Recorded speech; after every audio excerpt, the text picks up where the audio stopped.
In today's video, I'm going to teach you how to automate your work with Slack. 5 minutes. We'll build an automation using Slack's workflow tools so you can cut down on manual tasks and keep work moving. Start by logging into your Slack workspace on the desktop app or web. Make sure you have permission to create workflows. If you don't, ask your admin to grant access or to create it for a shared channel. Once you're in, open the main menu and head to Tools, then choose Workflows. This is Slack's no-code builder. Click Create Workflow to begin.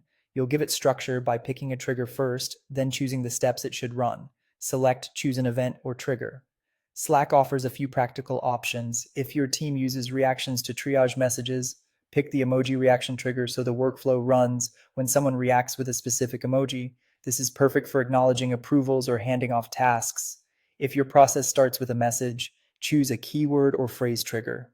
You can also use a form submission trigger so the workflow begins when someone completes a built-in form. This is great for requests, incident reports, or intake of ideas. If timing matters, pick a scheduled trigger to run daily, weekly, or at a specific time. Remember to check the time zone your workspace uses so reminders and summaries arrive when you expect. For events coming from outside Slack, select a webhook trigger. This lets approved external apps notify your workflow. Keep your webhook addresses secure and rotate them if needed. With the trigger set, add steps. This is what the workflow will do. You can send messages to a channel or to a person, collect info using forms, add users to channels, or update lists and records. As you configure messages, use variables to pull in details such as who started the workflow or what emoji was used so outputs feel personalized and informative. To connect your workflow to the rest of your stack, use built-in connectors for apps like Google Sheets or Salesforce. For example, you might log form submissions to a sheet or post customer updates from your CRM into a channel.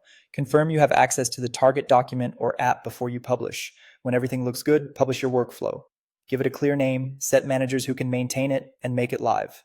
Test it in a low traffic or private channel first to confirm triggers and messages behave as expected. That's it. You logged in, opened tools, used workflows, created a workflow, chose the right trigger, defined steps, connected other apps, and published. With these building blocks, you can automate routine work and keep your team focused on what matters.